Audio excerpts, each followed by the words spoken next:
adab berniaga dan melayani pelanggan. Tapi ini menunjukkan seorang kakak yang sangat cinta kepada adiknya, pengennya itu adiknya kerjanya normal, baik dan sebagainya. Tapi kelihatannya adiknya juga orang soleh, insya Allah nggak akan melanggar Allah, sholat tetap.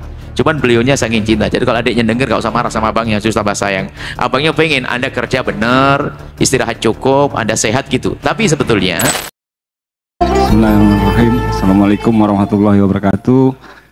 Alhamdulillah, sepertinya pengalaman pertama bervespa bersama Buya ya, Pak Ketua Ian ya.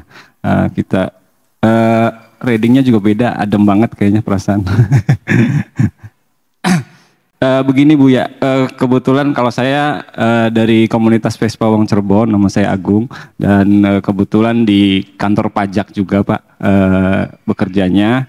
Tapi yang saya ingin tanyakan terkait masalah berniaga nih Pak. Ya memang saya juga sering mendengar gitu kan, kalau berniaga itu kan sebaiknya di dalam Al-Quran kita mencari nafkah itu kan pagi ya Pak Buya ya, pagi ya, bukan malam gitu kan. Nah ini kan saya punya adik jualan kopi pakai Vespa Pak. Mungkin orangnya jualan apa di sini? Ada di sini. Lagi jualan. Adek jualan kopi pakai Vespa di Pekiringan. Kadang-kadang ini kan yang beli ini sampai malam gitu kan, sampai jam 2 larut gitu kan. Saya pengennya sih jam 12 ya sudah selesai pulang gitu kan. Cuman adabnya ini seperti apa supaya yang belinya juga enak, jam 12 jam 1 udah selesai gitulah, supaya tidak subuhnya tidak kesiangan gitu kan, dan sepertinya juga tidak baik juga buat kesehatan, toh masih ada hari esok. Mungkin biar sekalian dengar kalau dia di sini kan. Mungkin itu aja Buya, makasih mengenai adab berniaga dan melayani pelanggan. Makasih. Wassalamualaikum warahmatullahi wabarakatuh. Assalamualaikum warahmatullahi wabarakatuh. Sebetulnya masalah Allah memberkahi fi al-bukur, bukur itu waktu pagi. Allah memberkahi waktu pagi kita. Itu maknanya adalah memberikan motivasi kepada kita agar kita menjadi orang bersemangat. Karena kita sudah beristirahat dalam waktu yang cukup. Jangan sampai ditambah lagi istirahat habis sholat subuh. Nggak etis. Dipandang mertua juga nggak enak. Ya kan? Pandang istri nggak enak. Orang kok pemalas.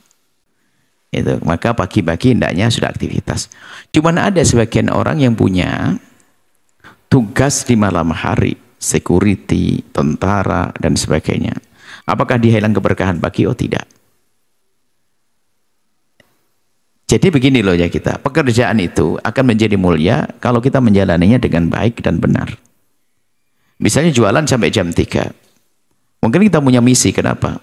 Karena memang pertama, orang yang belanja kelihatannya itu hanya untuk orang yang juga sibuk bekerja di malam hari, sehingga kita melayani mereka. Satu. Kemudian, ini berarti karena ada pasarnya di jam begitu. Kalau pagi-pagi mungkin nggak ada orang beli kopi kita, kan gitu ya. Jadi beliaunya ingin jualan di malam hari sampai pagi. Cuman kemudian yang kedua, saya kan tadi biar sholat subuh berjamaah, ya itu saja yang perlu diperhatikan. Jangan sampai sholat subuhnya ketinggalan.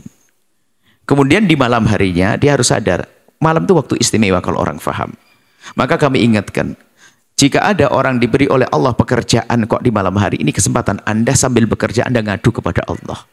Anda bisa qiyamul lail tanpa sengaja. Sambil jualan sholawatan. Cuma nanti masalah kesehatan itu perlu dibahas baru lagi, karena kadang kurang sehat memang kalau malam terus begitu begadang dan sebagainya. Nah, itu. Jadi kalau masalah yang penting itu kerjaan halal, dia tidak meninggalkan sholat, itu no problem di hari ini. Karena mungkin pasarnya di hari itu, di jam itu. Kan di sebuah pasar, kadang-kadang pasar pagi itu kan ya, ada orang ngantuk-ngantuk jam begitu, nggak ada yang jualan, saya jualan. Kita membidik pasar, itu sah. Yang penting kita jangan meninggalkan sholat, jangan melakukan yang haram, itu saja.